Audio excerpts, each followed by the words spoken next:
July 6, 1944, Tanapeg Harbor, Saipan. First Sergeant Murillo Auccionario of the 1st Battalion, 105th Infantry Regiment, strained his ears against the humid Pacific darkness. Through the steady rhythm of waves breaking against volcanic sand, another sound was building, something that made his skin crawl despite months of combat experience. We began to hear this buzz, he would later recall in official debriefings. It was the damnedest noise I ever heard, and it kept getting louder and louder. Along a defensive perimeter barely 1,000 yards wide, roughly 1,100 soldiers from the 1st and 2nd Battalions of the 105th Infantry Regiment had dug into positions just 250 yards from the beach. They were New York National Guardsmen, men from Troy and Cohoes and Albany, activated in October 1940, and transformed from weekend warriors into combat veterans through the crucible of the Pacific War. Behind them, Marine artillery batteries had set up 105mm howitzers to provide fire support. Ahead of them, somewhere in the darkness, gathering near Marpy Point, the remnants of Japan's Saipan garrison were preparing to make history in the most terrible way imaginable. Lieutenant Colonel William J. O'Brien, commanding the 1st Battalion from his position near the front lines, knew something catastrophic was approaching. Intelligence had captured a Japanese prisoner the day before, who spoke freely about a massive attack planned for the early morning hours. The prisoner's report had been analyzed and disseminated throughout the division. General Holland howlin' mad. Smith himself had visited the 27th Infantry Division headquarters to relay the warning that they expected the attack to hit the Tanapag Plain, directed straight down their throat. But intelligence reports couldn't convey the visceral reality of what was coming. At 45 years old, O'Brien was a veteran of the First World War, a career soldier who had spent decades with the 105th Infantry Regiment when it was still a National Guard unit. He had seen his share of combat, but nothing in his experience had prepared him for what the Japanese called gyokusai, the shattering of the jewel, honorable extinction rather than surrender. What American forces were about to face wasn't merely a Banzai charge. The desperate human wave attacks they had encountered before on Guadalcanal, Tarawa, and other bloody Pacific battlefields. This was something unprecedented in scale and fanaticism. General Yoshitsugu Saito, the 53-year-old cavalry officer commanding Japanese forces on Saipan, had gathered nearly every surviving soldier, sailor, and able-bodied civilian on the northern end of the island. The order he issued on July 6th was both a military directive and a death sentence. Whether we attack or whether we stay where we are, there is only death, Saito told his subordinate commanders in a final conference. However, in death there is life. I will advance with you to deliver still another blow to the American devils and leave. My bones on Saipan is a fortress of the Pacific. Saito knew the battle was lost. The Imperial Japanese Navy's catastrophic defeat in the Battle of the Philippine Sea 5 days earlier had eliminated any hope of reinforcement or resupply. The American submarine blockade had been strangling Japanese logistics for months. 3 weeks of brutal fighting had compressed his original garrison of more than 30,000 troops into a pocket barely a few square miles at the northern tip of the island. Casualties had been devastating. Food was scarce. Ammunition was running low. Medical supplies were non-existent. But Japanese military doctrine, infused with the ancient warrior code of Bushido, demanded that soldiers die fighting rather than accept the shame of surrender. For Saito and his men, the only question was how many Americans they could kill before their inevitable destruction. The mathematics were grim but simple. Each Japanese life exchanged for an American life was a victory. If they could inflict enough casualties, perhaps the American people would lose their will to continue the war. Perhaps they could buy time for the defense of the homeland. Throughout the evening of July 6th, Japanese troops assembled in the caves and ravines of northern Saipan. Messengers moved through the darkness, alerting scattered units about the coming attack. Major Hirakushi, Saito's senior staff officer, organized the formations as best he could with the chaotic mix of units that remained. Combat soldiers mixed with naval personnel who had never trained for ground warfare. Walking wounded who should have been hospitalized were formed into ranks. Some men carried rifles with only a handful of ammunition. Others held samurai swords passed down through generations, gleaming blades that seemed more ceremonial than tactical. Still others gripped nothing more than sharpened bamboo spears, knives lashed to poles, or clubs made from scavenged wood. Before the attack began, sake and beer that had been hoarded for this final moment were distributed to the troops. Men drank to numb themselves for what was coming, to find courage and alcohol for a charge they knew would be their last act on Earth. Some wrote final letters to families they would never see again. Others composed death poems in the classical tradition, brief verses that captured their acceptance of mortality and devotion to the emperor. Saito himself would not lead the charge. The general, already wounded by shrapnel from American artillery, planned to commit ritual suicide at dawn, after the attack began. He understood his role was to die with honor after ordering his men to their deaths, not to survive their sacrifice. Vice Admiral Chuichi Nagumo, the disgraced naval commander who had led the attack on Pearl Harbor 3 years earlier, would join him in death. Both men, along with their chiefs of staff, would perform seppuku in a cave while their soldiers stormed American positions. Before ordering the attack, Saito addressed the question of the thousands of Japanese civilians sheltering in caves alongside military personnel.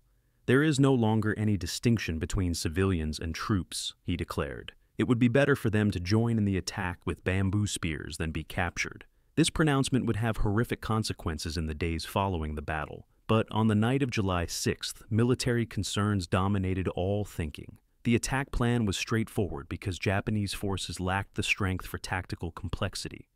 They would mass as many troops as possible and hurl them down the coastal plain toward American positions near Tanapag Harbor, hoping to break through into rear areas and cause maximum disruption. At approximately 4 a.m. on July 7, 1944, the attack began. American sentries detected movement first, the sound of thousands of men moving through the darkness. Artillery officers called in unobserved fire on suspected assembly areas, 105mm shells screaming through the pre-dawn gloom to explode in orange flashes among Japanese positions.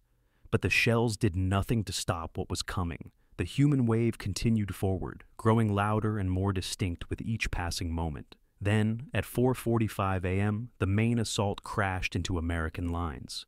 Private First Class Wilfred Spike, Mailu of Company L, 105th Infantry Regiment, was in his foxhole when the attack hit. The 26-year-old soldier from Cohoes, New York, had survived 3 weeks of brutal combat on Saipan, but nothing had prepared him for the sight that emerged from the darkness. Thousands of Japanese troops screaming, "Tenoheika Banzai, long live His Majesty the Emperor," swarmed across the defensive perimeter in waves that seemed endless. The initial assault struck directly at the gap between the 1st and 2nd Battalions, a 300-yard weak point that O'Brien had identified and tried to reinforce with anti-tank weapons. The Japanese had found this gap through nighttime patrols and now exploited it mercilessly. Hundreds of attackers poured through, some armed with rifles and grenades, others carrying only edged weapons or clubs, still others with nothing but their hands and the desperate fury of men who had already accepted death. American machine gunners opened fire immediately, the distinctive hammering of .30 caliber Browning machine guns adding their voice to the growing cacophony. Tracer rounds, bright points of light that marked every fifth bullet, carved red streaks through the darkness, illuminating the horror of what was happening. Japanese soldiers fell by the dozens, cut down by interlocking fields of fire that should have stopped any conventional attack. But this wasn't a conventional attack. This was gyokusai, and the men coming forward had no intention of retreating or taking cover. Major Edward McCarthy, commanding the 2nd Battalion from his position in the rear, watched in disbelief as the attack developed. He would later compare it to an old cattle stampede scene from Western movies. The camera is in a hole in the ground, and you see the herd coming, and then they leap up and over you and are gone, he recalled. Only the Japs just kept coming and coming. I didn't think they'd ever stop. The sheer mass of humanity overwhelmed defensive positions through pure numbers. When one wave was cut down, another followed immediately behind, trampling over the bodies of the fallen. When machine gunners shot down the front ranks, those behind simply continued forward until they reached the American foxholes. Then the fighting devolved into savage hand-to-hand combat, Americans and Japanese killing each other with knives, bayonets, rifle butts, and bare hands in struggles that lasted seconds but felt like eternities. Within the first 30 minutes, Japanese attackers had penetrated deep into American positions. Communications to the rear were severed as telephone lines were cut. Artillery observers were killed or forced to flee their positions. Command and control collapsed as units found themselves surrounded and fighting for survival rather than executing any coherent defensive plan. Some soldiers, cut off and out of ammunition, were forced to swim to destroyers offshore to survive. Others fought where they stood until overwhelmed by Japanese troops who showed no mercy to the wounded or surrendering. Lieutenant Colonel O'Brien was everywhere along the front lines, moving through the chaos with 2 pistols in his hands, firing at Japanese attackers while shouting encouragement to his men. The 45-year-old battalion commander refused to leave the front even after being wounded in the shoulder by rifle fire. When a medic attempted to bandage the wound, O'Brien continued firing with 1 pistol while the field dressing was applied. "Don't give them a damned inch!" he roared at his troops, his voice somehow carrying over the gunfire and explosions. His presence, clearly visible to friend and foe alike, steadied men who might otherwise have broken under the relentless pressure. Soldiers who saw their commander fighting alongside them found reserves of courage they didn't know they possessed. Private Thomas Baker, a 28-year-old rifleman from Troy, New York, had already distinguished himself earlier in the campaign. On June 19th, he had charged a Japanese position alone with a bazooka, destroying an enemy strongpoint that had pinned down his entire company. Days later, he had single-handedly killed 12 Japanese soldiers in 2 separate engagements, attacking fortified positions that had been bypassed by the advance. Now, during the gyokusai attack, Baker found himself fighting at ranges as close as 5 yards, shooting Japanese attackers who were close enough to see the expressions on their faces. When a rifle bullet struck Baker in the leg during the early stages of the attack, he refused evacuation. He continued fighting even as Japanese troops swarmed around his position, firing until his ammunition was exhausted. Then he used his rifle as a club in hand-to-hand combat until the weapon was battered into uselessness. A fellow soldier, seeing Baker's condition, attempted to carry him to safety. After moving about 50 yards, the rescuer himself was wounded by Japanese fire. At this point, Baker made a decision that would earn him the Medal of Honor posthumously. He refused to be moved any further, stating that he preferred to be left to die rather than risk the lives of any more of his friends. At his request, his comrades propped him against a small tree facing the enemy. They gave him a cigarette and an M1911 pistol with 8 rounds remaining in the magazine. When last seen alive, Baker was sitting calmly against the tree, pistol in hand, smoking his cigarette while Japanese attackers surged past his position. When American forces retook the area later that day, they found Baker's body exactly where his comrades had left him. The pistol was empty. 8 dead Japanese soldiers lay in front of his position, shot at point-blank range as they attempted to finish off the wounded American. About 50 yards behind the front lines, Captain Benjamin Salomon was running the 2nd Battalion's aid station, a medical tent, where wounded soldiers received emergency treatment before evacuation to rear area hospitals. The 30-year-old dentist from Los Angeles had volunteered to replace the battalion surgeon when that officer was wounded earlier in the campaign. Salomon had been drafted into the Army in 1940 as a private despite his professional credentials, rising through the ranks to sergeant and leading a machine gun section before being commissioned in the dental corps. Though officially a non-combatant medical officer, Salomon had continued training with infantry tactics in his spare time, remaining one of the best marksmen in the regiment. As the gyokusai attack overwhelmed forward positions, wounded men began flooding into Salomon's aid station. Approximately 30 wounded soldiers walked, crawled, or were carried into the small tent in the first minutes of the attack. Salomon and his medical staff worked frantically to triage casualties, identify the most seriously wounded, and provide life-saving treatment in conditions that were rapidly deteriorating from chaotic to catastrophic. Then Japanese soldiers penetrated the aid station perimeter. Salomon looked up from treating a wounded soldier to see a Japanese attacker bayoneting another casualty who lay helpless nearby. Firing from a squatting position, Salomon killed the enemy soldier with a single shot. He turned his attention back to his patients, attempting to continue providing medical care even as the battle raged around him. 2 more Japanese soldiers appeared in the front entrance of the tent. Salomon killed both. Then 4 more crawled under the tent walls. What happened next was documented by multiple witnesses who survived the battle. Salomon rushed the 4 attackers, kicking the knife out of one's hand, shooting another, and bayoneting a third. He butted the 4th enemy soldier in the stomach, and a wounded American then shot and killed that attacker. Realizing that his aid station was being overrun and that his patients would all be slaughtered if he didn't act, Salomon made a decision that violated the Geneva Convention rules for medical personnel, but saved the lives of his wounded charges. Realizing the gravity of the situation, he ordered the wounded to make their way as best they could back to the regimental aid station, while he attempted to hold off the enemy until they were clear. Salomon grabbed a rifle from one of the wounded and rushed out of the tent. Outside, he found 4 soldiers from a machine gun crew lying dead at their weapon. Japanese attackers were using the position to fire on American troops. Salomon took control of the machine gun. For the next several hours, as the gyokusai attack raged across the Tanapag Plain, Captain Salomon manned that machine gun position alone. He fired methodically at attacking Japanese troops, repositioning the weapon multiple times to gain better fields of fire. He was wounded repeatedly, but continued fighting. When his body was found on July 8th, battlefield investigators counted 98 dead Japanese soldiers piled in front of his position. Salomon himself had been shot 24 times before finally succumbing to his wounds. Even after death, Japanese soldiers had continued shooting his corpse, leaving him with more than 76 bullet and bayonet wounds. The fighting continued for 12 hours without pause.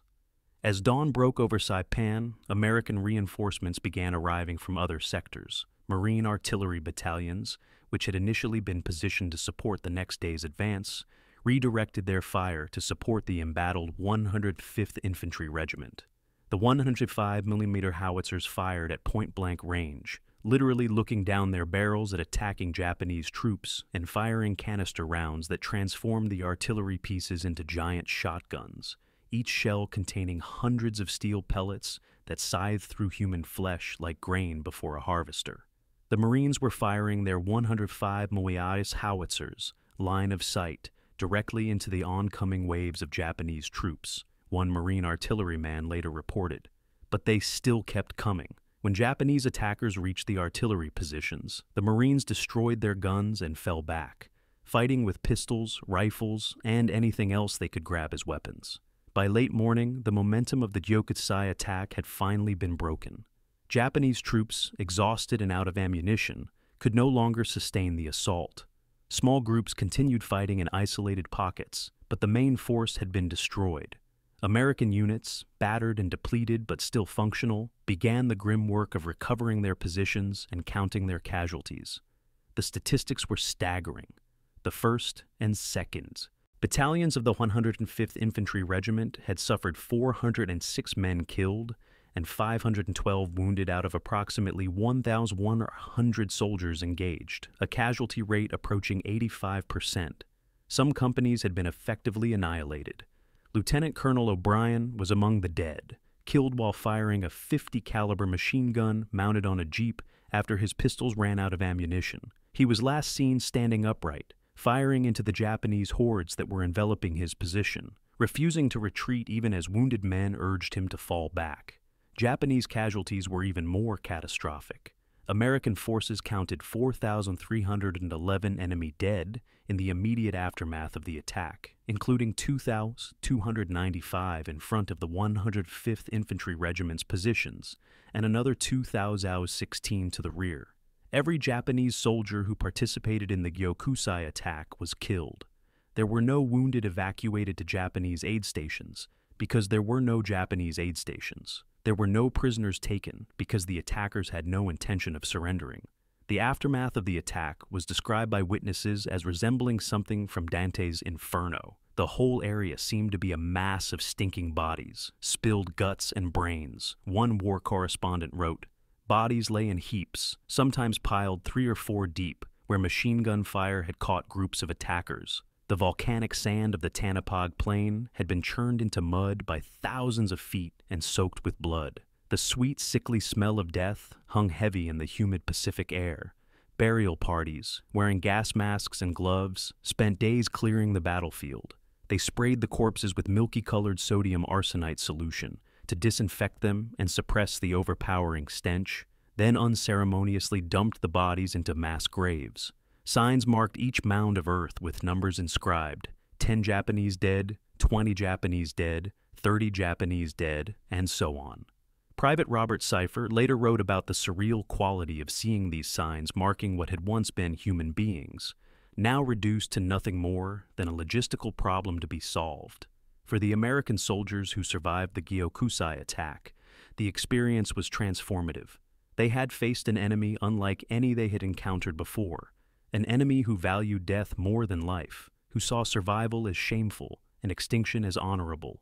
The psychological impact was profound. These were men who had fought German soldiers in World War I, men who understood conventional military courage and conventional military tactics. What they experienced on the morning of July 7th, 1944, defied every assumption they held about how human beings waged war. Major McCarthy, the 2nd Battalion commander who survived the attack, later described feeling as though he had witnessed something from another world, a form of warfare that seemed almost supernatural in its disregard for self-preservation. The Japanese hadn't retreated when their attack stalled. They hadn't taken cover when under fire. They hadn't shown any concern for casualties. They had simply continued forward until killed, accepting death with what seemed like enthusiasm rather than fear. This incomprehension was shared throughout the American military. Intelligence officers analyzing the attack struggled to understand the psychology that would drive thousands of men to certain death. Medical officers examining the battlefield noted that many Japanese soldiers had died from wounds that would have caused conventional troops to seek cover or retreat. Instead, they had continued attacking until blood loss or catastrophic injuries finally stopped them. On July 9, 1944, 2 days after the Gyokusai attack, Admiral Richmond Kelly Turner announced that Saipan was officially secured. The battle that military planners had expected to last 1 week had lasted nearly a month. American casualties totaled more than 16,500, including over 3,400 killed.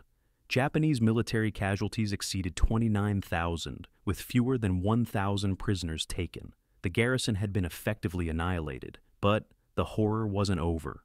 In the days following the American victory, an even more disturbing tragedy unfolded at the northern cliffs of Saipan. The thousands of Japanese civilians who had sheltered in caves with military personnel during the battle now faced a terrible choice. Japanese propaganda had spent years convincing them that Americans were barbaric devils who would rape, torture, and cannibalize prisoners. Emperor Hirohito had issued orders for civilians to commit shudan jiketsu, mass suicide, rather than fall into enemy hands. General Saito's final pronouncement that there was no distinction between civilians and troops had eliminated any middle ground. American forces tried desperately to convince these civilians to surrender, using loudspeakers to broadcast messages in Japanese, assuring them of humane treatment. Some civilians believed these assurances and surrendered, but many, perhaps most, did not. At 2 locations near Marpy Point, Banzai Cliff and Suicide Cliff, hundreds and perhaps thousands of Japanese civilians jumped to their deaths rather than surrender to American forces. Marine Lieutenant Robert Sheeks, a Japanese language officer, witnessed scenes that would haunt him for the rest of his life. Entire families approached the cliff edges together. In some cases, parents would kill their children with knives or by strangulation before jumping themselves. In others, they would hold their children in their arms as they leaped into the ocean hundreds of feet below, screaming "Banzai" as they fell. Mothers pushed babies over the edge, then followed. Husbands threw their wives off the cliffs, then jumped after them. American forces tried everything to stop the mass suicides. They sent captured Japanese civilians to the cliffs to shout assurances of safety. They displayed rosaries and religious symbols, hoping to convince Catholics among the civilians that Christians wouldn't commit the atrocities Japanese propaganda had described. They fired rifles in the air to try to frighten people away from the cliff edges. Nothing worked. The suicides continued for days. The precise number of civilians who died at Banzai Cliff and Suicide Cliff will never be known.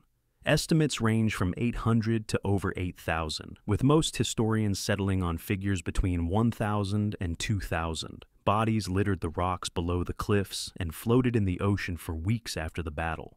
American sailors recovered what bodies they could, but many were lost to the sea. The psychological trauma inflicted on American troops who witnessed these deaths was immense. These were soldiers hardened by months of combat, men who had seen death in all its forms. But watching children being thrown from cliffs by their own parents, watching families leap hand in hand into oblivion, was something else entirely.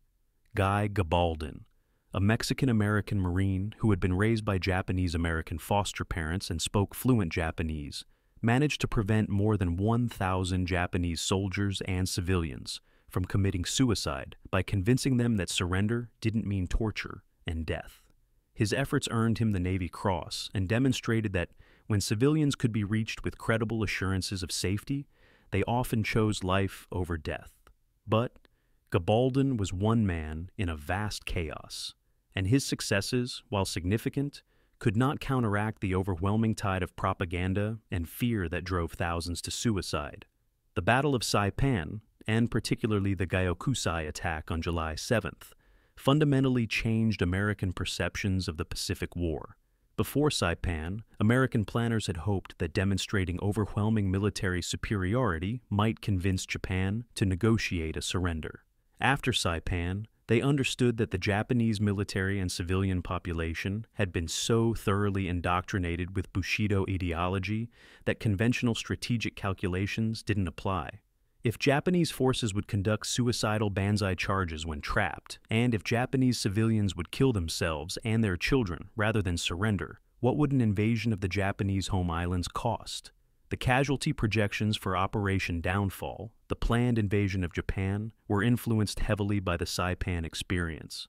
Military planners estimated that conquering Japan would require 1.7 million to 4 million American casualties, numbers that seem plausible after witnessing the fanaticism displayed on Saipan.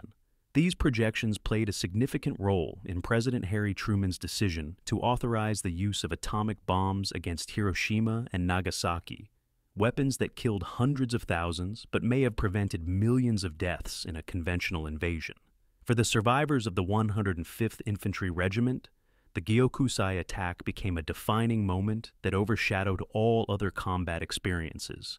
Men who had fought bravely for 3 weeks on Saipan were remembered primarily for the 12 hours they survived on July 7th. Lieutenant Colonel O'Brien was posthumously awarded the Medal of Honor for his leadership during the attack, as was Private Thomas Baker for his last stand against the tree. Captain Salomon was recommended for the Medal of Honor immediately after the battle, but his award was denied because Geneva Convention rules prohibited medical personnel from bearing arms against the enemy. For 57 years, various individuals and organizations attempted to obtain the Medal of Honor for Salomon, arguing that the rules permitted medical personnel to use weapons in self-defense and defense of patients. Finally, in 2002, President George W. Bush presented the Medal of Honor posthumously to Dr. Robert West of the University of Southern California Dental School, who accepted on behalf of the dental profession. Salomon became one of only 3 dental officers to receive the nation's highest military decoration. The 3 Medal of Honor recipients from the 105th Infantry Regiment, all from Troy, New York, were later commemorated with a memorial in the Rensselaer County Office Building. The memorial includes replicas of their medals and serves as a reminder that ordinary Americans, weekend warriors who had been clerks and factory workers in civilian life, could rise to extraordinary heroism when circumstances demanded it. In Japan, the Battle of Saipan marked a turning point in how the war was reported to the civilian population. Before Saipan, Japanese media had portrayed the war as a series of glorious victories, with any setbacks presented as temporary. After Saipan, the government could no longer sustain this fiction. The Asahi Shimbun, Japan's largest newspaper, published articles acknowledging the loss of the island and the mass civilian suicides. War reporting grew gradually grimmer as the strategic situation deteriorated. When Saipan fell, it placed the Japanese home islands within range of American B-29 bombers, making strategic bombing of Tokyo and other cities inevitable. The political consequences were immediate. Prime Minister Hideki Tojo, who had led Japan into war with the United States, resigned on July 18, 1944, just 9 days after Saipan was declared secure. Emperor Hirohito, who had previously supported Tojo, withdrew his backing after being informed that all was lost. Tojo's replacement, General Kuniaki Koiso, was a less capable leader who could do nothing to reverse Japan's deteriorating military position. For American military planners, the lessons of Saipan's gyokusai attack were studied intensively. Future operations in the Pacific, particularly the battles for Peleliu, Iwo Jima, and Okinawa, were planned with the expectation that Japanese forces would conduct similar suicidal attacks. Defensive positions were designed with multiple fallback lines and interlocking fields of fire to handle human wave assaults. Artillery support was positioned to provide close-in fire support. Reserve forces were kept close to the front lines to respond quickly to breakthrough attempts. These preparations proved essential. On Iwo Jima, Japanese forces launched smaller gyokusai attacks that inflicted heavy casualties but were contained by defensive measures developed after Saipan. On Okinawa, multiple Banzai charges were repulsed with enormous Japanese casualties, but relatively limited American losses compared to what might have occurred without the lessons learned on Saipan. The psychological preparation of American troops also changed after Saipan. Soldiers and Marines were trained to expect fanatical resistance and suicidal attacks. They were taught not to assume that high casualties would cause enemy forces to surrender or retreat. The phrase, "fight to the last man," took on literal meaning in Pacific combat, fundamentally different from European warfare, where German and Italian troops would generally surrender when their positions became untenable. Today, Banzai Cliff and Suicide Cliff on Saipan are pilgrimage sites for Japanese tourists, places of solemn remembrance where the dead are honored for their sacrifice. Monuments and Buddhist shrines mark the locations where thousands died. The sites are beautiful, with stunning views of the Pacific Ocean's turquoise waters and dramatic cliff faces rising from volcanic rock. The contrast between the natural beauty and the historical horror creates a profound emotional impact on visitors. For American visitors, particularly veterans and their families, these sites evoke different emotions. They represent the terrible cost of fanaticism and propaganda, the human tragedy that occurs when military codes emphasize death over survival and honor over humanity. They serve as reminders that war creates suffering on all sides, that soldiers and civilians alike pay the price for decisions made by distant leaders. The Gyokusai attack on July 7, 1944, remains the largest suicide charge in World War II history. No other battle in the Pacific War saw such a massive, coordinated attack by forces that had no expectation or intention of survival. The 4,300 Japanese soldiers, sailors, and civilians who participated in the attack achieved their objective of inflicting significant American casualties. They upheld their version of military honor and died as they believed warriors should die, fighting to the last breath against their enemies. But they also demonstrated the ultimate futility of such tactics against an enemy, with overwhelming material superiority and the will to use it. The Gyokusai attack killed and wounded nearly 1,000 Americans, but it accomplished nothing strategically. Saipan fell 2 days later. American forces continued their advance across the Pacific. The war ground inexorably toward Japan's home islands. All the courage and sacrifice and death on that hot July morning in 1944 bought the Japanese Empire nothing except a few extra days before the inevitable. For the American soldiers who survived the attack, particularly the remnants of the 105th Infantry Regiment, the experience left scars that never fully healed. They had witnessed something that defied rational understanding, thousands of men willingly embracing death in a futile gesture of defiance. They had fought hand-to-hand with enemies who showed no fear and accepted no quarter. They had seen their friends and brothers in arms killed in a 12-hour nightmare that seemed to stretch into eternity. And they had proven, in the crucible of that terrible morning, that American soldiers could match Japanese fanaticism with their own brand of stubborn courage. Men like O'Brien and Baker and Salomon had fought not because they believed death was honorable, but because they refused to abandon their comrades. They had stood their ground not out of abstract loyalty to an emperor or a code of Bushido, but out of concrete loyalty to the men fighting beside them. In the end, that practical, grounded American courage proved more durable than the ethereal Japanese honor it opposed. The battle for Saipan and the Gyokusai attack that marked its climax stands as one of the Pacific War's defining moments. It shocked American forces with the intensity of Japanese resistance even in hopeless situations. It demonstrated that Japanese military culture valued death over surrender to an extent that made conventional military calculations irrelevant, and it foreshadowed the terrible choices that would face American leaders as they contemplated invading a homeland defended by a population willing to die rather than submit. The Marines and soldiers who survived July 7, 1944, carried those memories for the rest of their lives. Some, like Wilfred Mailloux, lived into the 21st century, the last living witnesses to events that defined a generation. When they died, they took with them first-hand knowledge of what human beings are capable of when ideology and desperation merge, when the abstract concept of honor becomes more important than the concrete reality of life. Their legacy, and the legacy of the men they fought against, is complex and troubling. It reminds us that courage can serve terrible causes, that sacrifice doesn't necessarily equal wisdom, and that the human capacity for both heroism and horror often coexist in the same moment. The gyokusai attack on Saipan was both magnificent and monstrous, both inspiring and appalling, a testament to human courage and a monument to human tragedy. Today, 79 years after that terrible morning, we remember not only the Americans who died defending their positions against impossible odds, but also the Japanese who died attacking them, and the civilians who died believing lies their government told them about American intentions. We honor the courage displayed on both sides while mourning the waste of human potential that war inevitably creates. And we hope that by remembering these events, by studying and understanding the forces that drove thousands of people to death on a small Pacific island, we can somehow prevent similar tragedies in the future. The ghosts of Saipan deserve at least that much from those of us who inherited the world they died to shape.